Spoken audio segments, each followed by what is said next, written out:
एक बार hello hello guys, एक बार फिर से स्वागत है मेरे इस यूट्यूब चैनल पर ए एंड ए रीजनिंग वाला। आज हम परसेंटेज की बहुत सारी प्रैक्टिस करेंगे और बहुत अच्छी अच्छी ट्रिक्स के साथ परसेंटेज को आज हम ख़त्म कर देंगे। ठीक है, ये हमारा पहला क्वेश्चन है और आप इस क्वेश्चन को रीड कर लीजिए और वीडियो को पॉज करके पहले खुद से करने की कोशिश करिए, फिर मैं इस क्वेश्चन को आपको कराता हूँ। चलिए अब क्वेश्चन को करते हैं हम। तो ये कह रहा है x है वो y से 20% कम है, तो मैं लिखूँगा x रेशियो y, और मैं जानता हूँ 20% की जो फ्रैक्शन होती है वो क्या होती है, 1/5 होती है। अब y से जो भी कंपैरिजन वैल्यू होती है मैंने आपको बताई थी, वो हमेशा क्या आती है, नीचे आती है हमारे बेस में। तो y से तो y की वैल्यू कितनी है 5, कितना कम है 20%, यानी कि जो रिजल्ट आता है वो 1 कम है, तो x की वैल्यू कितनी होगी 4। फिर कह रहा है कि y माइनस एक्स बताओ upon y minus x upon y, तो y की वैल्यू 5 माइनस के 4 अपॉन के 5, तो कितना है 1 अपॉन के 5। और फिर पूछ रहा है कि x की वैल्यू कितनी है 4 अपॉन में 4 माइनस के 5, तो 5 में से 4 उठाऊँ माइनस के 4। ये मेरा क्या आ गया आंसर, यही मेरा क्या हो गया आंसर। अब आते हैं हम क्वेश्चन नंबर 2। क्वेश्चन नंबर 2 को आप ध्यान से रीड कर लीजिए। और क्वेश्चन नंबर 2 में कह रहा है x का 8% y के 4% के समान हो तो x का 20% किसके समान होगा। ठीक है, नंबर 2 को सॉल्व करते हैं। तो ये कह रहा है x का जो 8% है, x का जो 8% है वो y के 4% के बराबर है, y के 4% के बराबर है। जब मैं कहूँ y का 1% होगा तो x का कितना होगा, तो मैं कहूँ x का 2% y के 1% के बराबर है। जब x 2 होता है तो y की वैल्यू कितनी आती है 1। जब x 20 होगा तो y कितना होगा 10%। तो यही पूछ रहा था x का जो 20% है y के कितने परसेंट के बराबर होगा, तो 10% ऑफ y के बराबर होगा। ठीक है, ऑप्शन 1 सही हो जाएगा। क्वेश्चन नंबर 3 देखते हैं। और क्वेश्चन नंबर 3 कहता है यदि x का मान y के मान से 25% कम हो तो y का मान x के मान से कितना अधिक होगा। तो क्वेश्चन नंबर 3 पर आते हैं। क्वेश्चन नंबर हमने जैसा कि रीड करा तो x रेशियो y, और ये कह रहा है y के मान से 25% कम है, तो 25% की जो फ्रैक्शन होगी 1/4 होगी, और y के मान से तो y की वैल्यू हो गई 4 और 1 कम है तो x की वैल्यू हो गई 3। फिर कह रहा है कि y का मान x के मान से तो x की वैल्यू आ रही है 3, जिसके मान से उसको नीचे, और x के मान से y की वैल्यू कितनी है 1 ज़्यादा 1/3 की मैंने फ्रैक्शन वैल्यू बताई थी 33, सही 1/3%। यही मेरा क्या हो गया आंसर हो गया, तो आंसर नंबर 1। अब क्वेश्चन नंबर 4 पर आते हैं। क्वेश्चन नंबर 4 कहता है एक विद्यार्थी ने किसी संख्या को 5/3 से गुणा करने के स्थान पर इसे 3/5 से गुणा कर दिया, परिकलन में त्रुटि प्रतिशत ज्ञात कितना है। तो अब हम क्वेश्चन नंबर 4 पे आते हैं। तो कहता है कोई विद्यार्थी 5/3 के स्थान पर किसी संख्या को 3/5 से गुणा कर देता है। तो इनकी जो बेस वैल्यू है हम उनका क्या ले लेंगे, एलसीएम ले लेंगे, जिससे कि अब 5 और 3 का एलसीएम लूँगा तो वो आया 15। तो मैं कहूँगा 15 को गुणा करना था, और इसमें भी मैं कहूँ 15 को गुणा करना था, 3 से काटूंगा तो वो कितना आएगा आंसर 3 3 9, और इसे से काट दूंगा तो कितना आया 5 और 25। तो रियल वैल्यू मेरी कितनी आनी थी 25, लेकिन मेरे आंसर कितना आ रहा है 9 आ रहा है। तो कितने की कमी हो जाती है 16 की कमी हो जाती है, कितने पर 25 पर। तो मैं यहाँ तो 1/25 का मतलब होता है 4% इंटू 100% कर लूँगा, तो 25 से 4, और यानी कि 64% की कमी हो जाएगी मेरे आंसर में। यही मेरा आंसर हो गया, आंसर नंबर 4। क्वेश्चन नंबर 5 देखते हैं अब हम। सी की आय बी की आय से 20% अधिक है और बी की आय ए की आय से 25% अधिक है। सी की आय ए की आय से कितने प्रतिशत अधिक है। क्वेश्चन नंबर 5 करते हैं अब हम। क्वेश्चन नंबर 5 कहता है A ratio B ratio C, मैं लिख लेता हूँ। तो कहता है सी की आय बी की आय से 20% अधिक है। तो किससे अधिक है भाई, बी की आय से 20%, तो 20% की फ्रैक्शन होती है 1/5। तो बी की आय से सी की आय एक अधिक है, तो एक अधिक है तो ये कितनी हो गई 6 हो गई क्या नहीं। ठीक है, अब फिर कहता है कि बी की आय ए की आय से 25% अधिक है। तो बी की आय ए की आय से 25% अधिक है, 25% की फ्रैक्शन होती है 1/4। ठीक है, तो बी की आय ए की आय से ए की आय से ए की कितनी होगी 4 और बी की कितनी होगी 1 ज़्यादा है तो 5, ठीक है। तो ए बी सी की रेशियो निकल आया 4:5:6।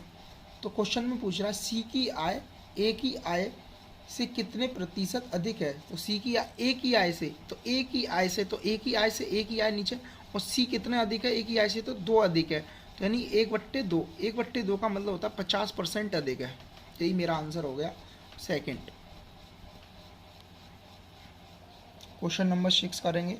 यदि किसी विद्यालय में कुल विद्यार्थियों के 60% लड़के और लड़कियों की संख्या 972 हो तो उस विद्यालय में कुल कितने लड़के हैं, ये पूछ रहा है। नंबर 6 पे आते हैं हम। क्वेश्चन नंबर 6 कह रहा है यदि किसी विद्यालय में कुल विद्यार्थियों के 60%, तो 60% की मैं फ्रैक्शन बनाऊंगा 3/5। टोटल विद्यार्थी मेरे स्कूल में 5 थे, जिनमें से 3 कौन है, लड़के हैं। 3 बॉयज़ है, तो गर्ल्स की संख्या कितनी रही, 2। तो 2 नहीं है, गर्ल्स की संख्या मैं एक्चुअल में देख कितनी रखी है, 972। तो एक रेशियो की वैल्यू 2 है, तो 972 की वैल्यू कितनी होगी, तो 2 चौकू 8, 2 अट्टे 16, 2 छिक्के 12। तो लड़कों की संख्या ज्ञात करनी थी, तो 3 रेशियो इंटू 486। तो ये लड़कों की संख्या 6 18 की 8 हासिल लगी 1, 3 अट्टे 24 और 1 25 की 5 हासिल लगी 2, 3 चौकू 12 और 2 14। तो 1458 आ गए बॉयज़ की जो संख्या होगी वो कितनी होगी, 1458। Option number 2 is right. Question number 7। एक व्यक्ति जो अपनी आय का 66 से ही 2/3% खर्च करता है, वह प्रति मास 1200 रुपये बचाता है। उसका व्यय प्रति मास रुपये में बताइए कितना। क्वेश्चन नंबर 7 को हम सॉल्व करेंगे। तो 7 में कहता है कि एक व्यक्ति जो अपनी आय का 66 से ही 2/3% खर्च कर देता है, तो 66 से ही 2/3% की जो फ्रैक्शन वैल्यू होती है वो 2/3 होती है। 3 मेरी आय है जिसमें जो 2 मैं खर्च कर देता हूँ, ये मेरा एक्सपेंडिचर। तो सेविंग कितनी कर लेता हूँ, 1 की। एक्चुअल में मैं 1 रुपये की सेविंग नहीं करता हूँ, ये कह रहा है कि 1200 रुपये की सेविंग कर रहा हूँ। जब 1200 रुपये की सेविंग कर रहा हूँ तो ये पूछ रहा है क्वेश्चन में उसका प्रति मास व्यय बताना है, तो मुझे उसका एक्सपेंडिचर बताना है। तो दो एक रेशियो की वैल्यू 1200 के बराबर, तो 2 रेशियो की वैल्यू कितने का, 2400 रुपये के बराबर, ठीक है। तो मेरा एक्सपेंडिचर आया 2400 रुपये, तो 2 आंसर। क्वेश्चन नंबर 8 देखते हैं। यदि ए का 80%, बी के 50% और बी इक्वल्स टू ए का x% है, तब x का मान है। देखते हैं। तो क्वेश्चन नंबर 8 क्या कहता है, ए का 80% बी के 50% के बराबर है। तो मैं कह सकता हूँ ए का जो 80% है वो बी के 50% के बराबर है, ठीक है। तो मैं लिख सकता हूँ a/b इक्वल्स टू 5/8। फिर कह रहा है कि b इक्वल्स टू ए का, तो ए का जिसका पूछे का वो नीचे और b ऊपर। तो b की वैल्यू कितनी आ रही है, 8, और a की वैल्यू कितनी है, 5। और मैं जानता हूँ 1/5 जिसके बेस में 5 आ रहा हो तो वो क्या होता है, 20%। और जब 1/5 का कितना है, 8 गुना है। 8 गुना है तो 1/5 की वैल्यू कितनी होती है, 20। मैं जानता हूँ 1/5 की जो परसेंटेज वैल्यू होती है 20%। जे इसका 8 गुना, तो जे भी इसका क्या हो जाएगा, 8 गुना। तो इसकी वैल्यू जो आ जाएगी 160% आ जाएगी। That is answer third. Question number 9 आपकी स्क्रीन पर है। यदि x y का 80% हो तो x का कितना प्रतिशत y है। अब हम क्वेश्चन नंबर 9 सॉल्व करते हैं। तो क्वेश्चन नंबर 9 क्या कहता है, x y का 80% है, यानी कि x y का 80% है, तो 80% की फ्रैक्शन होती है, 80% की जो फ्रैक्शन होती है वो होती है 4/5। 4/5 तो किसका, y का। तो y की वैल्यू कितनी आ गई, 4, और x की वैल्यू कितनी आ गई, 5। तो क्वेश्चन पूछा x का कितना प्रतिशत y है। तो x का 1/4 जिसके बीच में 4 होता है, तो उसकी 1/4 की जो परसेंटेज वैल्यू होती है वो 25% होती है। तो ये इसका कितना 5 गुना है, तो ये भी कितना हो जाएगा, इसका 5 गुना। तो 5 गुना हो जाएगा, तो इसमें 5 का मल्टीप्लाई, तो इसमें भी 5 का मल्टीप्लाई, तो कितनी वैल्यू आ जाएगी, 125% हो गया, 125%। ये मेरा आंसर हो गया, आंसर नंबर 4। अब क्वेश्चन नंबर 10 आप रीड करिए। क्वेश्चन नंबर 10 क्या कहता है, 1000 का 25% का 1% का 1% क्या होगा। क्वेश्चन नंबर 10 तो ये कह रहा है 1000 के 25% का 1000 का 25% का 1% का 1% ये पूछ रहा है, ठीक है।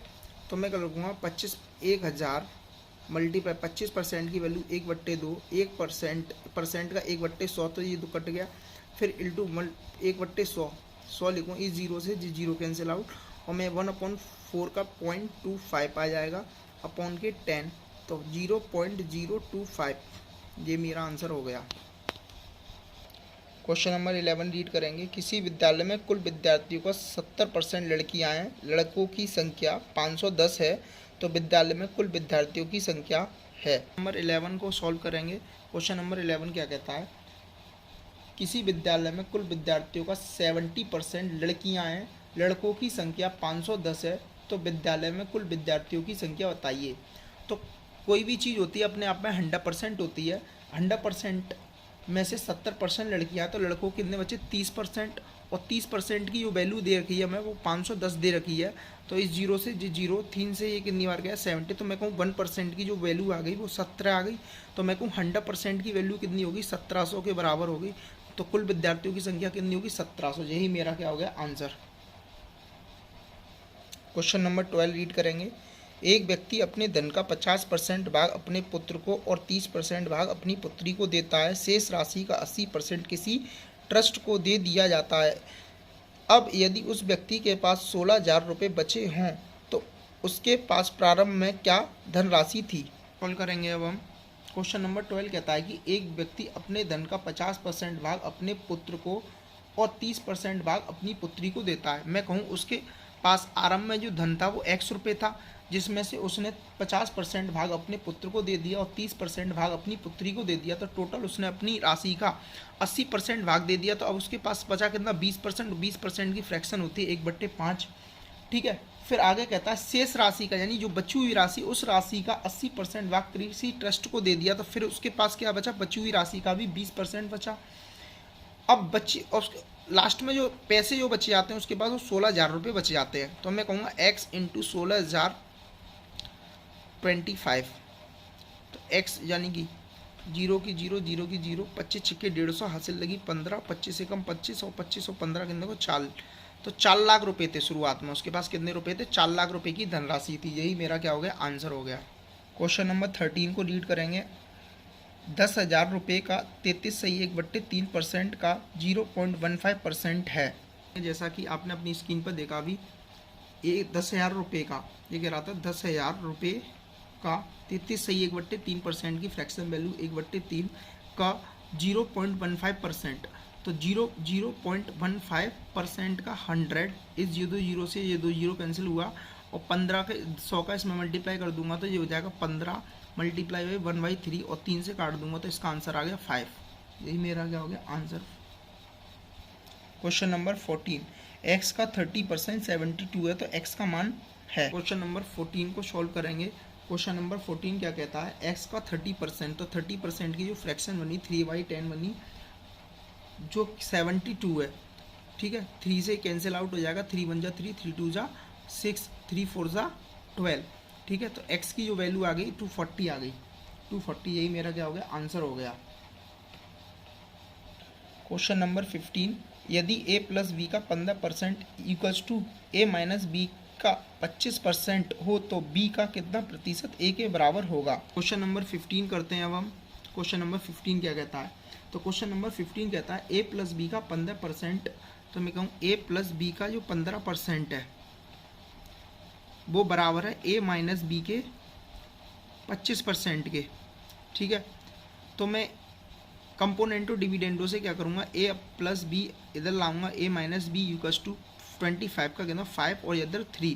कंपोनेंटो डिविडेंडो जिसे आता होगा तो वो आसानी से कर लेगा। वो क्या करेगा, तो 5 और 3 कितना होता है 8। 8 का आधा क्या होगा, a की वैल्यू होगी 4, और b 5 में से 3 गया तो 2, 2 की आधा क्या होगा 1। तो ये होती है कंपोनेंटो डिविडेंडो। ठीक है, अभी मैं आपको इस सवाल को करने का दूसरा तरीका भी बता दूंगा। b का कितने प्रतिशत a के बराबर होगा, तो क्वेश्चन पूछ रहा b का, तो b का जिसके नीचे का पूछ ले वो, तो 1/4, 4 का मतलब कितना 400%। यही मेरा क्या आ गया आंसर। अब इस सवाल को दूसरा यहाँ से अलग कर दो, जिसे कंपोनेंटो डिविडेंडो नहीं आती हो वो स्टूडेंट कैसे करेगा। तो मैं यहाँ से इतना तो जानते होंगे सब, क्योंकि ये इधर मल्टीप्लाई का तो इधर आके डिवाइड का हो गया। यहाँ पे 5 से ही कट गया कितने टाइम 5 बार, और 5 से ही कट गया 3 बार, तो यहाँ पे 3 आ गया। अब मैं क्या करूँगा, क्रॉस मल्टीप्लाई कर दूंगा, तो ये कितना हो जाएगा 3a प्लस के 3b equals to 5a minus के 5b। बी, ठीक है। अब मैं क्या करूँगा, ए वाली वैल्यू को एक तरफ ले लूँगा, तो ये कितना हो गया 5a माइनस के 3a इक्वल्स टू, अब ये क्या था 3b प्लस के 5b, तो ए में से ए 2a बचा इधर, और इधर कितना हो गया, ये 8b हो गया। तो इससे तो बी ए अपॉन बी की वैल्यू जो आ गई वो ही 4:1, तो जो ये आ गई ना बी की वैल्यू कितनी थी 1, यहाँ पे देख लो बी की वैल्यू 1 थी और ए की वैल्यू 4 थी, तो ए की वैल्यू 4 आ गई। यहाँ से सॉल्व कर लेंगे, ठीक है, जैसे कंपोनेंडो डिविडेंडो नहीं आती है। तो गाइस आज के लिए इतना ही काफ़ी है। आज हमने 15 क्वेश्चन को सॉल्व कर लिया। आगे मैं और क्वेश्चन कराऊंगा आपको ऐसे ही, और जो मैं क्वेश्चन करा रहा हूँ जो किरण की किताब से कराया है मैंने आपको, जितने भी क्वेश्चन कराए हैं आगे भी मैं आपको परसेंटेज की सारी प्रैक्टिस यहीं से कराऊंगा। तो आपको वीडियो अच्छी लगी हो तो प्लीज़ शेयर एंड सब्सक्राइब करें और लाइक भी करें और कमेंट कर भी बताएं। Thank you.